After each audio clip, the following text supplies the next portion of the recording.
আমাদের শরীরের মধ্যে যদি কোনো রোগ হয় তখন আমরা ডাক্তারের কাছে ছুটে যাই। কোন ডাক্তার?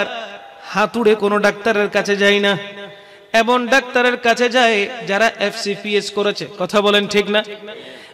অনেক সময় MBBS এর কাছেও যায় না, FCPS করা এমন অভিজ্ঞ ডাক্তারের কাছে যায়। কেন? বলে হয় শরীরের ব্যাপার স্যাপার, যদি উল্টা পাল্টা মেডিসিন দিয়ে দেয় গেলাম সুস্থ হওয়ার জন্য, তখন রোগ বেঁধে বসে থাকবে, তখন রোগ বেড়ে যাবে, শরীরের অবস্থা খারাপ হয়ে যাবে। এই দেহকে ঠিক রাখার জন্য আমরা বিভিন্ন ডাক্তারের কাছে যাই, এবং ডাক্তাররাও বড় বড় চেম্বার, হসপিটাল, হাসপাতাল খুলে খুলে বসে আছে। এক একজন ডাক্তার এক একটি রোগের জন্য অভিজ্ঞ। যারা হার্ট স্পেশালিস্ট তারা যারা হার্টের রোগী তার কাছে যাচ্ছে, যারা যাদের ডায়াবেটিস রয়েছে তারা চলে যাচ্ছে যিনি ডায়াবেটিস রোগের অভিজ্ঞ ডাক্তার তার কাছে। বিভিন্ন ডাক্তাররা বসে আছে। কারণ কি? আপনার রোগের মধ্যে কোনো সমস্যা থাকলে, শরীরের মধ্যে কোনো সমস্যা থাকলে ডাক্তারের পরামর্শ নেওয়ার জন্য দৌড় দেন। প্রেসক্রিপশন দেওয়া হয়, মেডিসিন নেওয়ার পরে শরীরের রোগ ভালো হয়ে যায়। কিন্তু ও বান্দা, আল্লাহ পাক রব্বুল আলামিন যে ভিতরে একটি রূহ দিয়েছেন, যেই রূহ বের হয়ে গেলে শরীর আর চলবে না, যেই রূহ শরীর থেকে বের হয়ে গেলে আর দেহটা চলবে না, ওই রূহের যদি অসুখ হয়ে যায়, ওই রূহ যদি অসুস্থ হয়ে যায়, তাহলে আপনি কার কাছে যাবেন? কোন ডাক্তারের কাছে যাবেন? রূহের ডাক্তারের দরকার আছে না নাই? জোরে বলেন না। রূহ কখন মরে? যখন আপনি ভালোভাবে ঠিক মতো 5 ওয়াক্ত নামাজ পড়েন না। রূহ কখন মরে? যখন আপনি মিথ্যার উপরে থাকেন। রূহ কখন মরে? যখন আপনি মা বাবার অবাধ্য হয়ে যান। রূহ কখন মরে? যখন আপনি খারাপ কাজের মধ্যে সব সময় লিপ্ত থাকেন। রূহ কখন মরে? ভালো ভালো কাজগুলো করা থেকে যখন আপনি বিরত থাকবেন, আল্লাহর ইবাদত থেকে যখন আপনি বিরত থাকবেন, রাসূল পাকের শরীয়ত থেকে যখন আপনি বিরত থাকবেন, তখন আপনার রূহ মারা যাচ্ছে, ধীরে ধীরে অসুস্থ হয়ে যাচ্ছে, রূহ ড্যামেজ হয়ে যাচ্ছে, আর শরীর মোটা তাজা তরুতাজা হয়ে যাচ্ছে। কারণ কি? আপনি শরীরকে ফিট রাখার জন্য ভালো ভালো উন্নত মানের খাবার আপনি গ্রহণ করছেন, শরীরে খারাপ লাগলে ডাক্তারের কাছে যাচ্ছেন। আপনি যে ইবাদত করছেন না, ইবাদত না করার কারণে আপনার রূহের মধ্যে যে রোগ হয়েছে, যে অসুখ হয়েছে, ওই রোগ ওই অসুখ সারানোর দরকার আছে না নাই? জোরে বলেন না, আছে না নাই? এখন আল্লাহ কি বলেন? অন্তর যখন গুনাহ হয়ে গেল, গুনাহে যখন জর্জরিত হয়ে গেল, ইবাদত করতে মন চাচ্ছে না, নামাজ পড়তে মন চাচ্ছে না, কোরআন পড়তে মন চাচ্ছে না, তাসবিহ তাহলিল করতে মন চাচ্ছে না, ইবাদত করতে মন চাচ্ছে না, গুনার সাগর আপনি হাবুডুবু খাচ্ছেন। এখন আল্লাহ বলতে লাগলো, বিসমিল্লাহির রহমানির রহিম, ওয়ালাউ আন্নাহুম ইয যালামু আনফুসাহুম জাউকা ফাস্তাগফিরুল্লাহ ওয়াস্তাগফারা লাহুমুর রাসূল লাওয়াজাদুল্লাহ তাওয়াবার রহিমা। আমার আল্লাহ বলতে লাগলেন, ওয়ালাউ আন্নাহুম ইয যালামু আনফুসাহুম, হে আমার বান্দারা, তোরা যখন তোদের নফসের সাথে জুলুম করেছিস, তোদের অন্তরাত্মার সাথে জুলুম করেছিস, গুনার সাগর যখন হাবুডুবু খাচ্ছিস, জাউকা, আমার নবীর দরবারে ছুটে যা। আমার আল্লাহ আপনাকে শিখিয়ে দিচ্ছেন, গোটা কায়নাতকে শিখিয়ে দিচ্ছেন, জানিয়ে দিচ্ছেন, যাওকা রাহমাতুল লিল আলামিনের দরবারে যাও, ফাস্তাগফিরুল্লাহ, সেইখানে গিয়ে আমি আল্লাহর দরবারে তওবা করো, হাত উত্তোলন করো, তওবা করো, আল্লাহর কাছে গুনাহ মাফ চাও। ফাস্তাগফিরুল্লাহ ওয়াস্তাগফারা লাহুমুর রাসূল। যদি তোমার ব্যাপারে, তুমি বান্দার ব্যাপারে, তুমি পাপের ব্যাপারে আমার বন্ধু রাহমাতুল লিল আলামিন যদি একটিবার সুপারিশ করে, যদি একবার আমার রাহমাতুল লিল আলামিন তুমি উম্মতের জন্য আমি আল্লাহর কাছে যদি দোয়া করে, লাওয়াজাদুল্লাহ তাওয়াবার রহিমা, তোমার জীবনের সমস্ত গুনাহকে আমি মুহূর্তে মাফ করে দেব এবং তোমার উপরে দয়া নসিব করব। জোরে বলেন না সুবহানাল্লাহ। আল্লাহু আকবার। নারে রিসালাত, ইয়া রাসূল, নারে গাউসিয়া, শাহিনশাহে মদিনা জিন্দাবাদ, শাহিনশাহে শ্রীকোট জিন্দাবাদ, উলামায়ে আহলে সুন্নাত আমার নবী রাহমাতুল লিল আলামিন উম্মতের জন্য দোয়া করে কি করে না? সমস্ত আম্বিয়া কিরাম উম্মতদের জন্য, উম্মতরা যদি নবীদের কথা না শুনতো, না মানতো, হাত উত্তোলন করে আল্লাহর দরবারে উম্মতের জন্য বদদুয়া করত। আমার নবী কামলিওয়ালা নবী রাহমাতুল লিল আলামিন নবী উহুদের ময়দানে তীরের আঘাতকে পবিত্র দন্দন মুবারক শহীদ হয়েছে, রক্ত ঝরেছে, উম্মতের জন্য বদদুয়া করেছে। সরকারে পাক সাল্লাল্লাহু আলাইহি ওয়াসাল্লাম তায়েফের জমিনের মধ্যে পাথর খেতে পাথর নিক্ষেপ এমন ভাবে হয়েছে, বৃষ্টি যেভাবে হয় ওইভাবে রাহমাতুল লিল আলামিনের নবুয়তের শরীর মুবারকের মধ্যে পাথর নিক্ষেপ হয়েছিল। এর পরেও আমার রাসূল পাক কি উম্মতের জন্য বদদুয়া করেছে? রাসূল পাক সাল্লাল্লাহু আলাইহি ওয়াসাল্লাম এই উম্মতদের কাছ থেকে এমন আঘাত পেয়েছে, আমার নবী দো জাহানের কামলিওয়ালা বাদশা নবী, যিনি একটু কষ্ট পেলে আমার আল্লাহ পাক রব্বুল আলামিনের সহ্য হয় না। ওই নবী কামলিওয়ালা নবীকে যখন আঘাতের পরে আঘাত করা হচ্ছে, পাথর নিক্ষেপ করতে করতে শরীর মুবারক থেকে রক্ত ঝরতে ঝরতে রক্ত শূন্যতা হয়ে গেছে। আমার নবী রাহমাতুল লিল আলামিনের পবিত্র জুতা মুবারকের সাথে রক্ত এমন ভাবে লেগে গেল, আমার নবীর জুতা মুবারকের সাথে নবীজির পা মুবারক লেগে গেল, আটার মতো হয়ে গেল। এমন ভাবে রক্ত শরীর মুবারক থেকে প্রবাহিত হয়ে গেল, সাহাবায়ে কেরাম হতভম্ব হয়ে যায়। জিন্নাত আসে, জিন জাতি আসে, ফেরেশতারা আসে, আমার নবীকে বলে, ইয়া রাসূলুল্লাহ, আপনি যদি একটু ইশারা করেন, আপনি যদি একটু আমাদের দিকে তাকান, একটু যদি ইশারা করেন, যেই সমস্ত মানুষ উম্মতেরা আপনি রাসূলকে আঘাত করেছে তাদের দুনিয়া থেকে সম্পূর্ণ বিদায় দিয়ে দেব। আমার নবী রাহমাতুল লিল আলামিন বলতে লাগলেন, খবরদার আমার উম্মতেরা আমি রাসূলকে চিনে নাই, যদি আমার উম্মতেরা আমি নবীকে চিনত তাহলে কখনো পাথর নিক্ষেপ করতো না, আমি রাসূলকে আঘাত করতো না। আমার উম্মতেরা আমাকে চিনে নাই, চিনে নাই, চিনে নাই, খবরদার এমন কোনো কাজ করা যাবে না যে কাজের দ্বারা আমার উম্মতের ক্ষতি হয়। আমার নবী রাহমাতুল লিল আলামিন না কোন উম্মতের প্রতি কোন জিন জাতিকে অ্যাকশন নিতে দিয়েছেন, কোন ফেরেশতাকে অ্যাকশন নিতে দেন নাই, বরঞ্চ আমার নবী হাত উত্তোলন করে আল্লাহর দরবারে বারংবার ফরিয়াদ করতেন, রব্বি হাবলি উম্মতি। জোরে বলেন না সুবহানাল্লাহ। সেই নবীর মতো একজন নবী দেখাতে পারবেন? আমার আল্লাহ আমার নবীর মতন করে দ্বিতীয় আর কাউকে সৃষ্টিই করে নাই, কোন মেসালি রাখেন নাই আল্লাহ, কোন উপমা রাখেন নাই আল্লাহ। তু শাহে খুবা তু জানে জানা, তু শাহে খুবা তু জানে জানা, है चेहरा उम्मुल किताब तेरा, ना बन सकी है ना बन सकेगा वल्ला, ना बन सकी है ना बन सकेगा, मिसाल तेरी जवाब तेरा। सुभान अल्लाह बोलबेन ना। तुमी रूपेर राज, तुमी जानेर जान, तुमी रूपेर राज, तुमी जानेर जान, तुम्हार चेहरा यासीन ও কোরআন, হতে পারেনি কেউ তো হবে না ওয়াল্লা, হতে পারেনি কেউ তো হবে না, তোমার উপমা তোমারই সমান। বলেন না সুবহানাল্লাহ। আমার নবীর মতো আল্লাহ পাক রব্বুল আলামিন দ্বিতীয় আর কাউকে সৃষ্টি করেন নাই। রাসূল পাক সাল্লাল্লাহু আলাইহি ওয়াসাল্লাম যিনি উম্মতের জন্য সারাক্ষণ দোয়া করেছেন, কখনো বদদোয়া শুধু দুনিয়াতে নয় সরকার পাক এখনো পর্যন্ত মাজার শরীফে রওজা পাকে উম্মতের জন্য দোয়া করছে কি করছে না?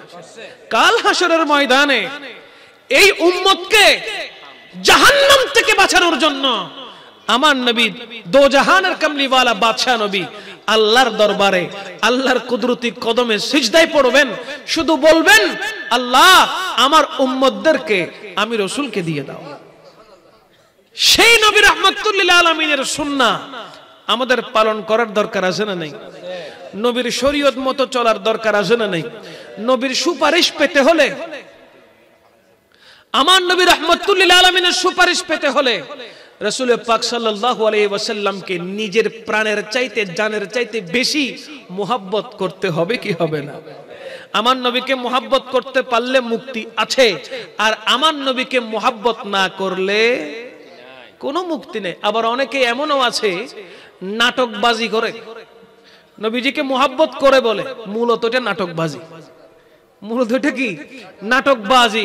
নবীকে মুহাব্বত করলে সে কখনো ঈদ মিলাদুন নবীর বিরোধিতা করতে পারে না। নবীকে মুহাব্বত করলে আসসালাতু ওয়াসসালামু আলাইকা সাইয়্যিদি ইয়া রাসূলুল্লাহ বলা এটাকে কখনো বেদাত বলতে পারে না।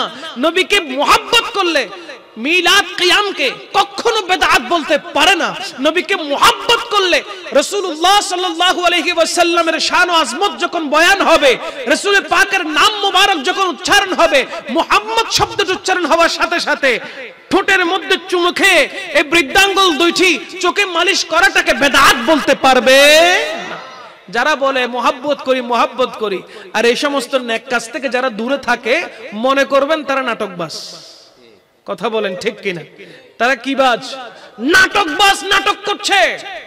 এরকম অনেকেই আছে নাটকবাজি করে মসজিদ মাদ্রাসায় চাকরি নিচ্ছে। কথা বলেন ঠিক কিনা?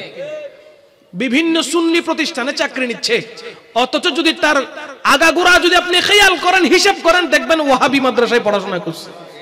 আছে না নাই বলেন?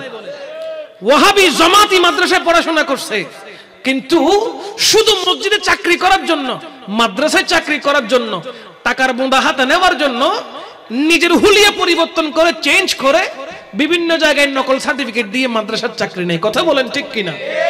সব রেকর্ড আছে। সময় হলে সাবমিট যখন করা হবে তখন আর পরনে লুঙ্গিও থাকবে না। কথা বলেন না ঠিক কিনা? সিংহ যখন চুপ করে থাকে তখন মনে রাখবেন পুরা জঙ্গল নিস্তব হয়ে যায়।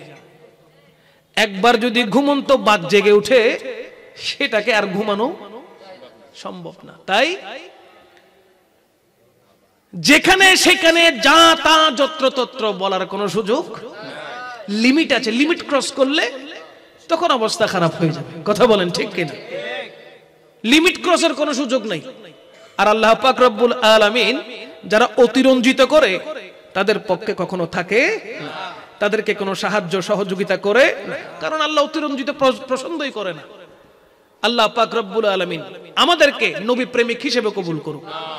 দেখানো ইবাদত নয়, দেখানো ইবাদত থেকে আল্লাহ আমাদেরকে দূরে রাখুক। আমিন বলেন। এমন ইবাদত আমাদের করতে হবে যে ইবাদত করলে আল্লাহ রাজি হয়ে যায়, আল্লাহর রাসূলও খুশি হয়ে যায়। ঠিক কিনা বলেন? আরো জোরে বলেন না ঠিক কিনা? কারণ নবী তো পেয়েছি, এমন নবী পেয়েছি যে নবীর কোনো মিসাল হয় না। जिसका कोई सानी नहीं वो नबी हमारा, ठीक ना? जिसका कोई सानी नहीं वो नबी हमारा, जिसका कोई सानी नहीं, जिसका कोई सानी नहीं वो नबी हमारा है।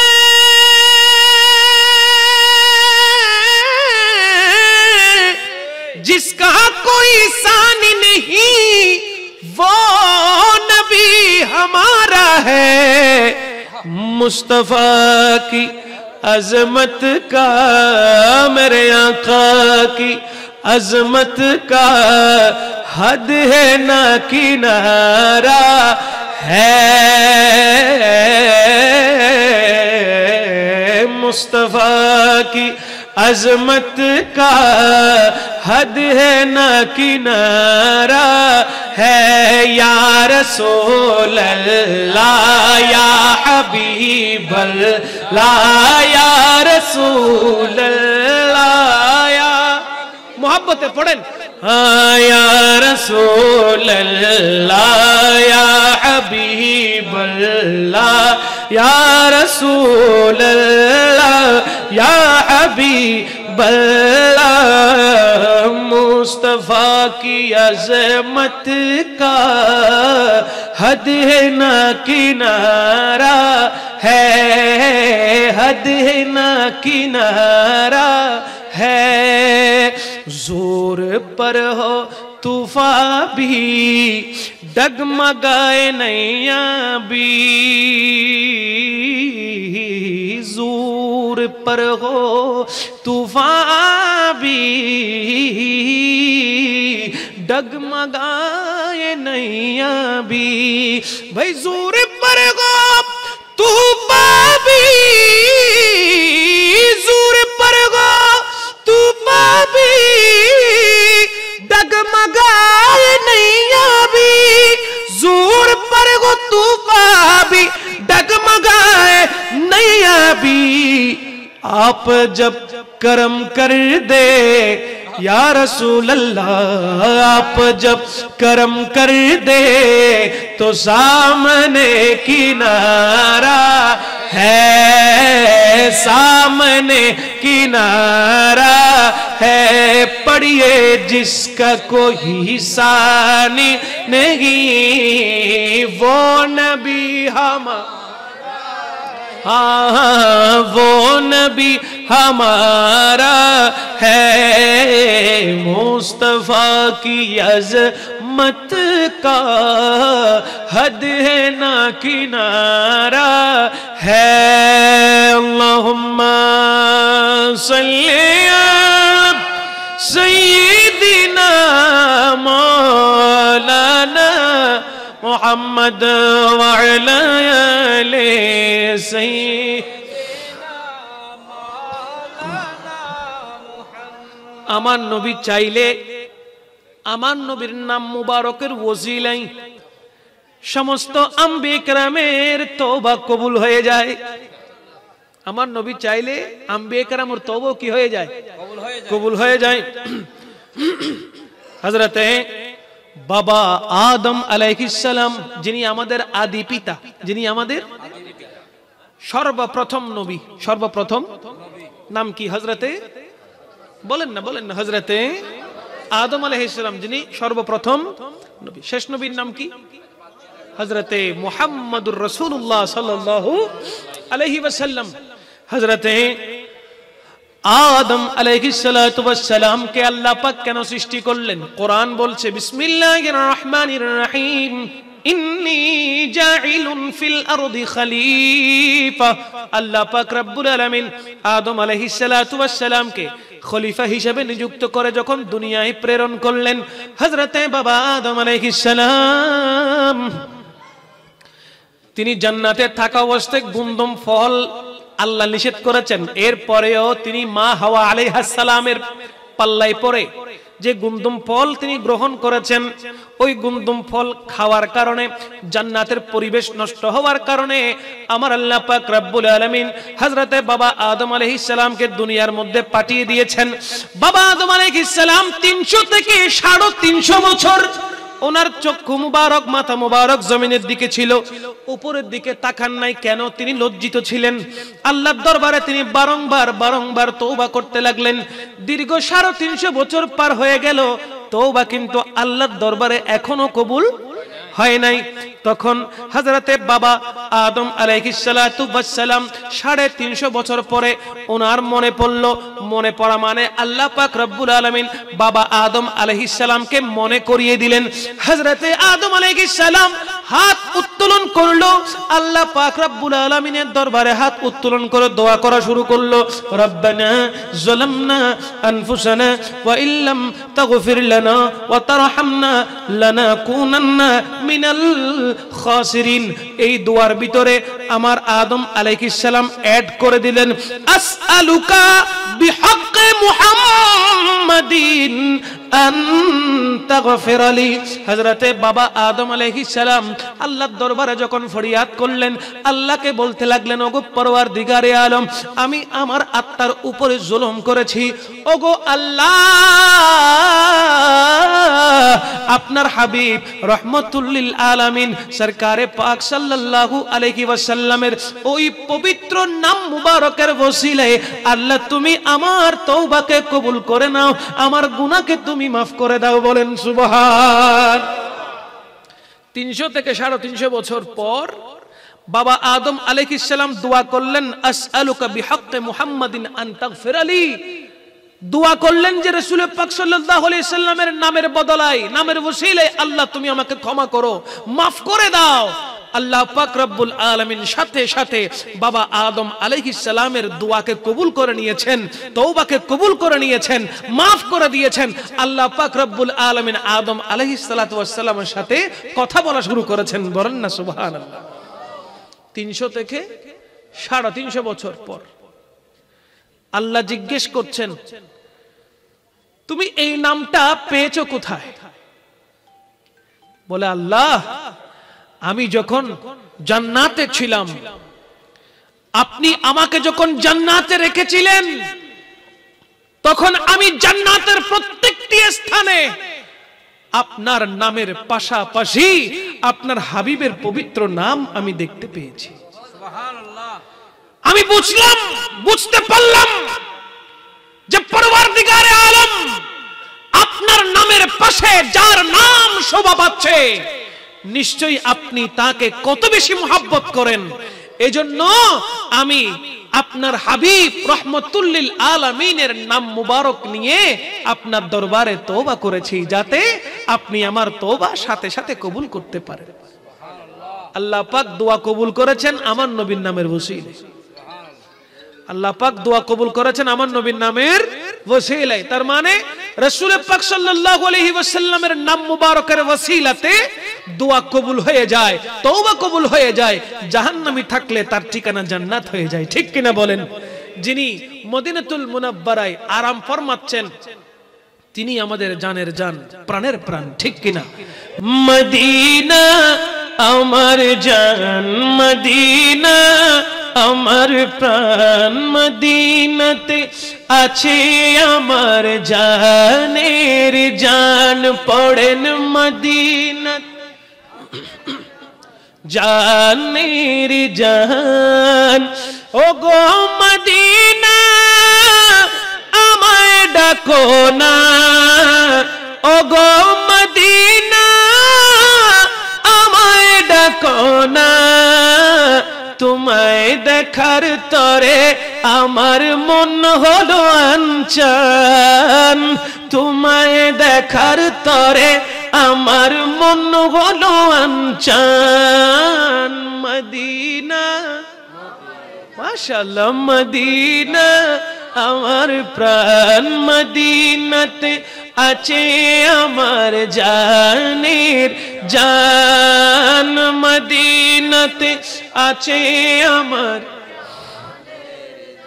রব্বুল আলামিন তোমারি বুকে পাঠালো আমার দয়াল নবীকে। রব্বুল আলামিন তোমারি বুকে পাঠালো আমার দয়াল নবীকে। রব্বুল আলামিন তোমারি বুকে পাঠালো আমার দয়াল নবীকে। সেই কারণে তোমার বাগানে পাওয়া যায় কোরআন হাদিস দীন ও ঈমান, পাওয়া যায় কোরআন হাদিস দীন ও ঈমান। মদিনা আমার জান, মদিনা আমার প্রাণ, মদিনাতে মাশাআল্লাহ। জানের জান মদিনাতে আছে আমার, হের জান মদিনাতে আছে আমার জানের জান। মোহাব্বতের আওয়াজে বলেন সুবহানাল্লাহ। আমার নবী কামলিওয়ালা নবী, রাহমাতুল লিল আলামিন নবী, যার শাফাআতের ওসিলাতে উম্মতের গুনাহ মাফ যিনি করে দিবেন তিনি কে? বলেন না তিনি কে? আল্লাহ। তিনি কে? যিনি উম্মতের গুনাহকে মাফ করবেন। রাসূল পাক সাল্লাল্লাহু আলাইহি ওয়াসাল্লামকে ওসিলা বানাবেন। আমার নবীজির ওসিলাতে যিনি মাফ করবেন উম্মতের গুনাহ, বান্দার গুনাহ, তিনি কে? আল্লাহ। আমার রাসূল পাক সাল্লাল্লাহু আলাইহি ওয়াসাল্লাম সাহাবায়ে কেরামের সামনে ওয়াজ করতেছেন, আলোচনা করছেন। হঠাৎ ওই আলোচনার মধ্যে সাহাবী দাঁড়িয়ে গিয়ে বলে, ইয়া রাসূলুল্লাহ, আপনি হাসরের ময়দানের কথা বলছেন, ময়দানে মেহশরের কথা বলছেন, যে ময়দান বড় কঠিন হবে, 12 সূর্যের তাপ মাথার উপরে থাকবে, জমিন কোনো মাটির থাকবে না, তামার জমিন থাকবে। ইয়া রাসূলুল্লাহ, ওই কঠিন মুহূর্তে আপনার উম্মতেরা আপনাকে কোথায় খুঁজে পাবে? বর্তমানে যে জমিনে রয়েছেন ওটা তামার নাকি মাটির? লক্ষ কোটি মাইল দূর থেকে একটা সূর্যের আলো যে জমিনে পড়ছে, পৃথিবীতে আসছে, 35 থেকে 40 ডিগ্রি গরম পড়লে মানুষ থাকতে পারে, পিঠ পুড়ে যায়, শরীর দুর্বল হয়ে যায়, ক্লান্ত হয়ে যায়, অবস্থা খারাপ হয়ে যায়। রোদের প্রখরতার কারণে মানুষ শরীরের কাপড় খুলে ফেলে, অতিষ্ঠ হয়ে যায়। অনেক সময় পাখা, এসি কোনোটাই কাজ করে না। কথা বলেন ঠিক না? এই সামান্য রোদ আমাদের মতো মানুষ সহ্য করতে পারে না, তো কাল ময়দানে মেহশরে 12 সূর্যের তাপ সহ্য করবে কিভাবে, কেমন করে? আমার নবী কামলিওয়ালা বলতে লাগলেন, আমার উম্মতের মধ্যে যাদের ঈমান থাকবে, কি থাকবে? আমার উম্মতের মধ্যে যাদের ঈমান থাকবে, যারা ঈমানওয়ালা হবে, যারা ঈমানদার হবে, আল্লাহ পাক রব্বুল আলামিন তাদেরকে আরশের নিচে ছায়া দান করবেন। আরশের নিচে কি দান করবেন? ছায়া দান করবেন। আমার নবী কামলিওয়ালা রাহমাতুল লিল আলামিন বলতে লাগলেন, ওগো আমার উম্মতেরা, শুনো শুনো শুনো শুনো, রাসূল পাক সাল্লাল্লাহু আলাইহি ওয়াসাল্লাম ময়দানে মেহশরে থাকবেন, হাসরের ময়দানে উপস্থিত থাকবেন। আমার উম্মতেরা যদি বেজে যায়, জাহান্নামের দিকে চলে যায়, আমি রাসূল পাক সাল্লাল্লাহু আলাইহি ওয়াসাল্লামের সুপারিশ ওই উম্মতের জন্য যদি হয়ে যায়, আমার আল্লাহ পাক রব্বুল আলামিন ওই উম্মতকে জাহান্নাম থেকে বাঁচিয়ে জান্নাতি বানিয়ে দিবে। সাহাবায়ে কেরাম জিজ্ঞেস করে, ইয়া রাসূলুল্লাহ, ইয়া হাবিবাল্লাহ, হাসরের ময়দান কত বড়, কোটি কোটি মানুষের সমাগম হাসরের ময়দানে হবে।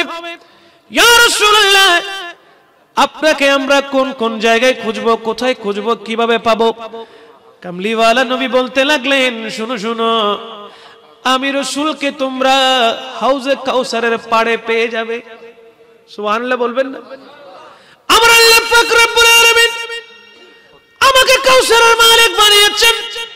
বিসমিল্লাহির রহমানির রহিম, ইন্না আ'তাইনাকাল কাউসার। আমার আল্লাহ আমাকে কাউসারের মালিক বানিয়েছেন। কেমন কাউসার?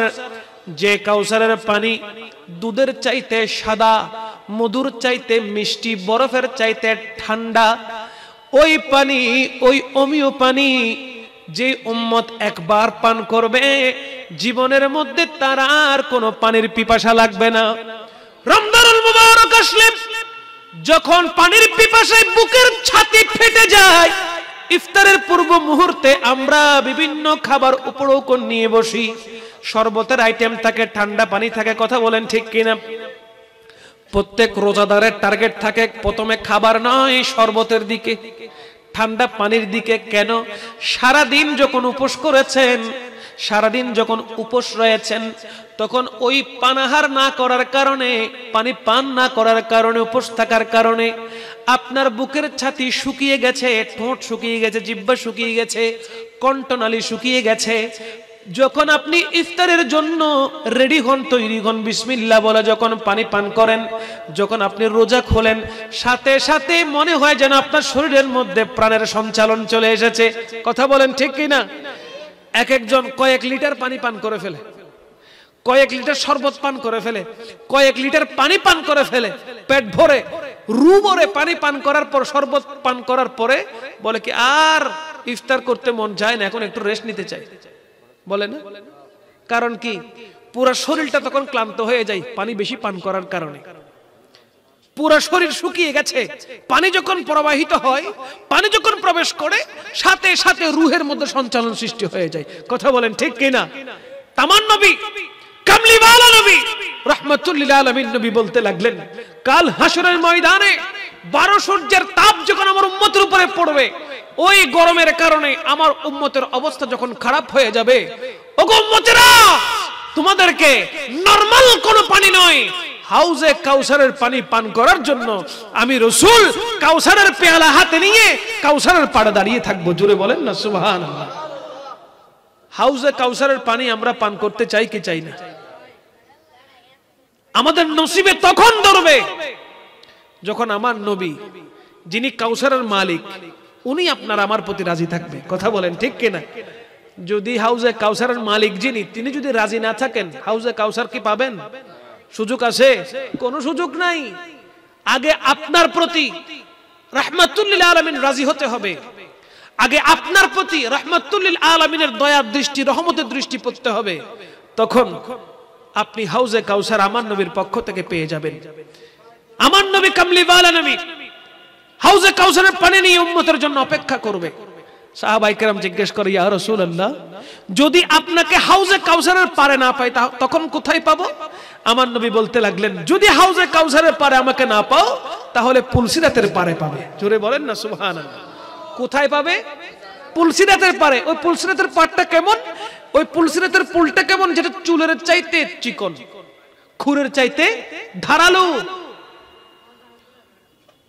মানুষ নতুন ব্রিজ দিয়ে হেঁটে গেলে অনেক সময় বাতাসের তাড়নায় সমুদ্রে পড়ে যায়, এই অবস্থা। এত বিশাল কর্ণফুলী নদীর উপরে যে ব্রিজ রয়েছে, এত বিশাল হওয়ার পরেও মানুষ এক পাশে হাঁটে না, এমন ভাবে হাঁটে যেন নিরাপদে থাকে, ঠিক না? চুলের চাইতে চিকন, এটা দিয়ে কেমনে হাঁটবেন? কখনো চিন্তা করেছেন? যেটা চুলের চেয়ে চিকন এবং খুরের চাইতে ধার, ওটাতে কেমনে হাঁটবেন? কখনো চিন্তা করেছেন? চিন্তা যদি করতেন তাহলে কখনো গুনাহের দিকে মুবতালা হতাম না। আমার নবী বলতে লাগলেন, যদি আমাকে হাউজে কাউসারের পারে না পাও, তাহলে তোমরা আমি রাসূলকে পুলসিরাতের পারে পাবে। আমার গুনাহগার উম্মতেরা যখন পুলসিরাতের পারে কান্নাকাটি করবে, আমি রাসূল পাক সাল্লাল্লাহু আলাইহি ওয়াসাল্লামের কাছে সাহায্য তালাশ করবে। আমার গুনাহগার উম্মতদেরকে আমি জাহান্নাম থেকে মুক্তি দেওয়ার জন্য পুলসিরাতের সামনে দাঁড়িয়ে থাকব। আরেক সাহাবী দণ্ডায়মান হয়ে গেলেন, ইয়া রাসূলুল্লাহ, যদি পুলসিরাতও না পাই তখন কোথায় পাবো? আমার নবী কামলিওয়ালা নবী বলতে লাগলেন, যদি পুলসিরাতেও না পাও, তাহলে উম্মতের গুনাহ যেখানে পরিমাপ করা হয়, উম্মতের গুনাহ যেখানে পরিমাপ করা হয়, আমি রাসূল পাক সাল্লাল্লাহু আলাইহি ওয়াসাল্লামকে ওই মিজানের সামনে পেয়ে যাবে। যেখানে উম্মতের গুনাহকে পরিমাপ করা হয়, সেই জায়গার মধ্যে আমি রাসূল পাক সাল্লাল্লাহু আলাইহি ওয়াসাল্লামকে তুমি পেয়ে যাবে। আরেক সাহাবায়ে কেরাম দণ্ডায়মান হয়ে বলে, ইয়া রাসূলুল্লাহ, যদি আপনাকে মিজানের সামনে না পাই, যদি আপনাকে পুলসিরাতের পারে না পাই, যদি আপনাকে হাউজে কাউসারের পারে না পাই, তাহলে আপনাকে কোথায় খুঁজবো? আমার নবী কামলিওয়ালা নবী রাহমাতুল লিল আলামিন নবী নিজের কাঁধ মুবারক থেকে একটি চাদর নিয়ে বলতে লাগলেন, দেখো দেখো এই চাদর এমন একটি চাদর আমি রাসূল পাক সাল্লাল্লাহু আলাইহি ওয়াসাল্লামের কাছে থাকবে, আমি ওই চাদরটা হাসরের ময়দানে এইভাবে ঘোরাবো, আমি ওই চাদর ময়দানে মেশরে ঘোরাবো, আমি রাসূল পাক সাল্লাল্লাহু তাআলা আলাইহি ওয়াসাল্লাম কোথায় আছি ময়দানে মেশরের মধ্যে তোমরা দূর থেকে আমি রাসূলকে দেখতে পাবে। জোরে বলেন না সুবহানাল্লাহ। কামলিওয়ালা নবী রাহমাতুল লিল আলামিন নবী সদা সর্বদা প্রস্তুত উম্মতে মুহাম্মদীকে মাফ করিয়ে জান্নাতি করার জন্য। আর আমরা সেই নবীজির শানে গুস্তাখি করতে বিন্দু পরিমাণ চিন্তা করি না। কথা বলেন ঠিক কি না?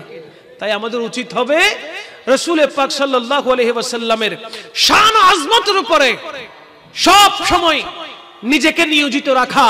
কারণ নবীজির ইজ্জত, নবীজির আজমত যিনি বাড়িয়েছেন তিনি কে?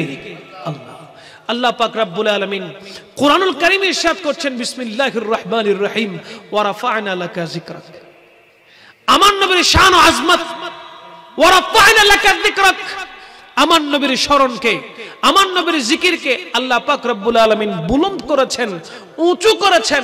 কতটুকু করেছেন তার কোন সীমা রেখা আল্লাহ রাখে নাই। জুড়ে বলেন না সুবহানাল্লাহ। সেই নবী রাহমাতুল লিল আলামিনের প্রেমে, মুহাব্বতে, ভালোবাসায় নিজের জীবনটাকে যদি উৎসর্গ করতে পেরেছেন, মনে করবেন আপনার জীবন, আপনার লাইফ সাকসেসফুল হয়েছে, আপনি সফল হয়েছেন, আপনার দুনিয়াতে আসা সার্থক হয়েছে। কেন? আপনি হোল লাইফ আমার রাসূল পাক সাল্লাল্লাহু আলাইহি ওয়াসাল্লামের প্রেমে উজ্জীবিত, আমার রাসূল পাক সাল্লাল্লাহু আলাইহি ওয়াসাল্লামের প্রেমে উৎসর্গ করেছেন, যেভাবে সাহাবায়ে কেরাম নবীর প্রেমে উৎসর্গ করেছিল। জোরে বলেন না সুবহানাল্লাহ। জমিন ও জামান तुम्हारे लिए, मकीनो मकान तुम्हारे लिए, जमीनो ज़मान तुम्हारे लिए, मकीनो मकान तुम्हारे लिए, चुनीनो चुना तुम्हारे लिए, बने दो जहां तुम्हारे लिए। आला हजरत बोलतेছেন, जमीन व जमा तुम्हारे लिए, मकीन व मकान तुम्हारे लिए, चुनीन व चुना तुम्हारे लिए, बने दो जहां तुम्हारे लिए। दहरे में जुबान तुम्हारे बदन में जा तुम्हारे लिए, हम आए यहाँ तुम्हारे लिए, उठे भी वहां तुम्हारे लिए। बोलें ना सुभान अल्लाह। आज हजरते मुश्किल कुशा हाजत रवा সৈয়দুনা হামজা খান আউলিয়া রাহমাতুল্লাহি আলাইহি পবিত্র উরসে পাক উপলক্ষে মাহফিল চলছে, ঠিক কিনা বলেন? এই যে মাহফিল, এই মাহফিলে কোন বাদ্যযন্ত্র বাজানো হচ্ছে? আওয়াজ লাগবে। বাদ্যযন্ত্র বাজানো হচ্ছে? একদম পিওর 100% শরীয়ত সম্মত উরসে পাক আদায় করা হচ্ছে, ঠিক কিনা বলেন? কোন মেলা, বলেন না, কোন মেলা নাই। আলোচনার মাহফিল করা হয়েছে, আল্লাহর স্মরণ, নবীজির স্মরণ, আউলিয়া কিরামদের স্মরণ করা হচ্ছে। যেখানে অজস্র রহমত যিনি নাজিল করছেন তিনি কে? এখন তো উরুসের নামে অনেক বন্ডামি চলে, কথা বলেন ঠিক কিনা? আচ্ছা, পবিত্র উরস পাক উপলক্ষে হাদিয়া দেয় না? হাদিয়া কোন জায়গায় কেউ গরু হাদিয়া নিয়ে যাচ্ছে, কেউ মহিষ হাদিয়া নিয়ে যাচ্ছে, কেউ ছাগল হাদিয়া নিয়ে যাচ্ছে, কেউ দুম্বা নিয়ে যাচ্ছে, কেউ ভেড়া নিয়ে যাচ্ছে, কেউ মুরগি নিয়ে যাচ্ছে, কেউ মোরগ নিয়ে যাচ্ছে। যার যতটুকু সামর্থ্য সে ততটুকু হাদিয়া নিয়ে উরস পাকে উপস্থিত হচ্ছে, ঠিক না? আচ্ছা, আপনাকে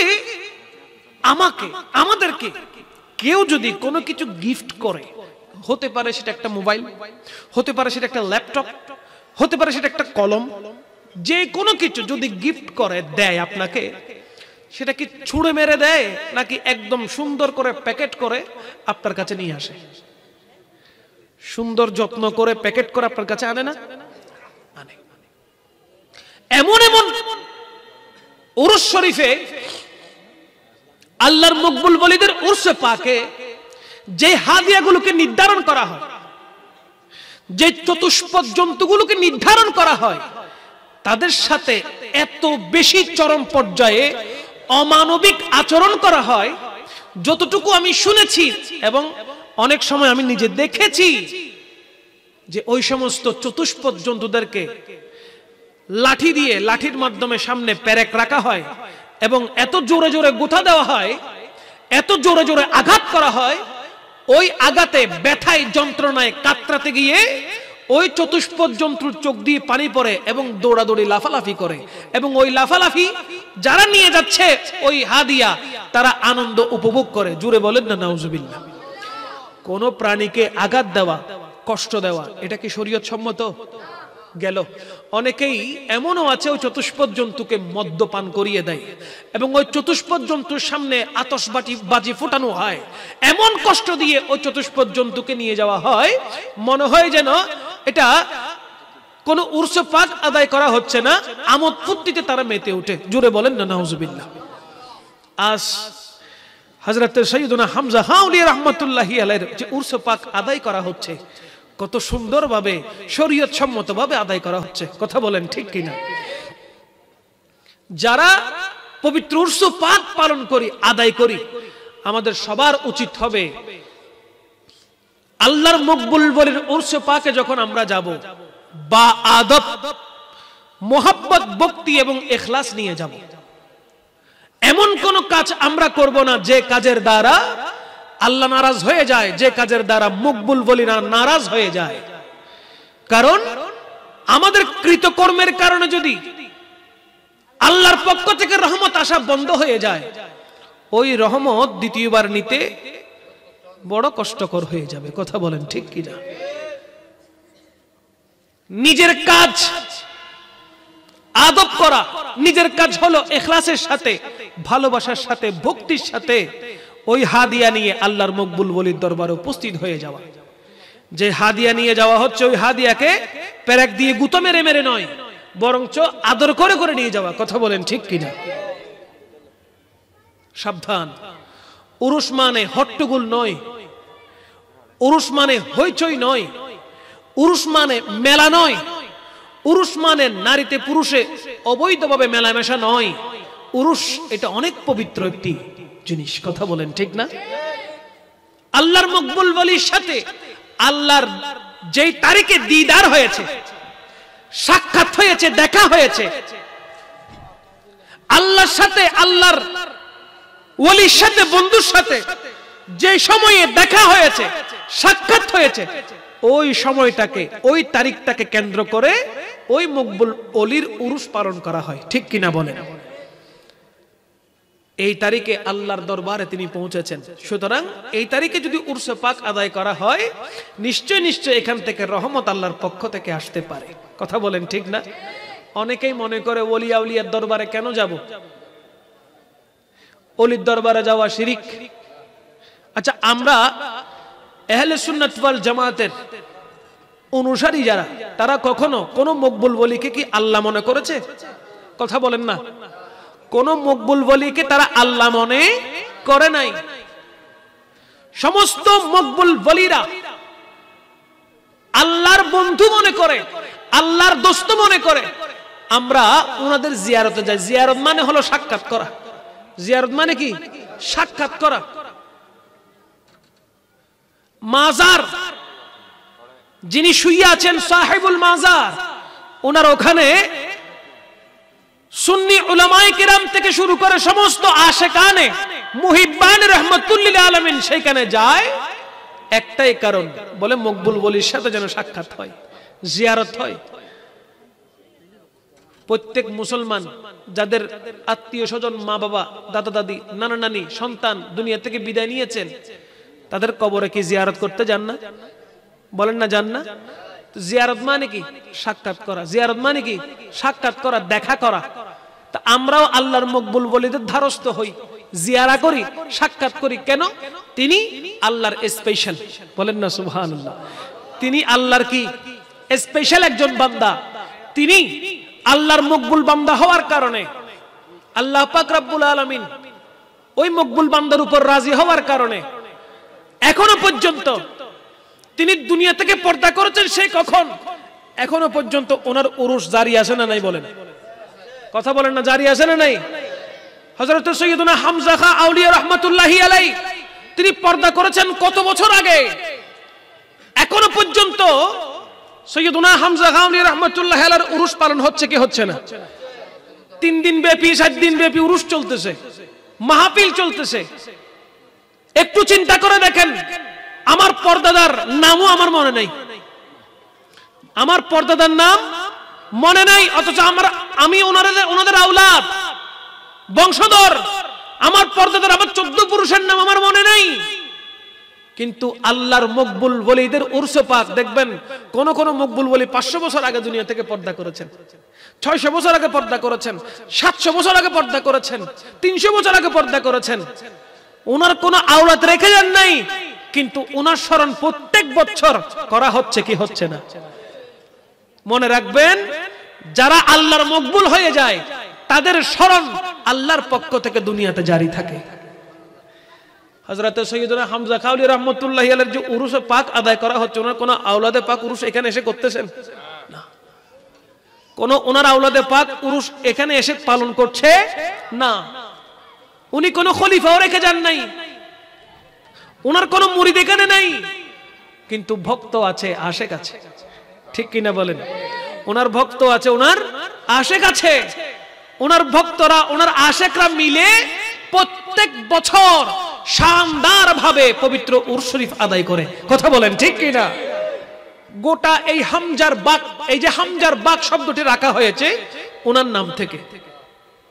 হামজার বাগ সৈয়দনা হামজা খাঁ আউলিয়ার নামে নামকরণ করা হয়েছে। ঠিক কিনা বলেন?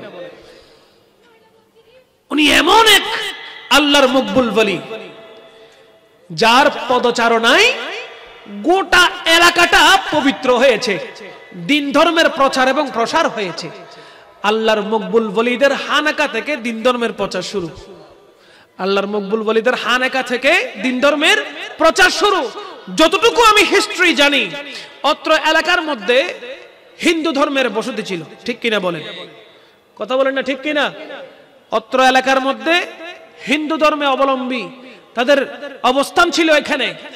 আমার হযরত সৈয়দনা হামজা খাঁ আউলিয়া রাহমাতুল্লাহি আলাইহি এখানে উপস্থিত হয়ে তশরিফ রেখে মদিনা ওয়ালার অর্ডার পালন করার জন্য তিনি এখানে দিন ধর্মের প্রচার এবং প্রসার করেছেন। আপনারাই বলেন, এখন এই অত্র এই এলাকার মধ্যে মুসলমানের সংখ্যা বেশি না হিন্দুর সংখ্যা বেশি?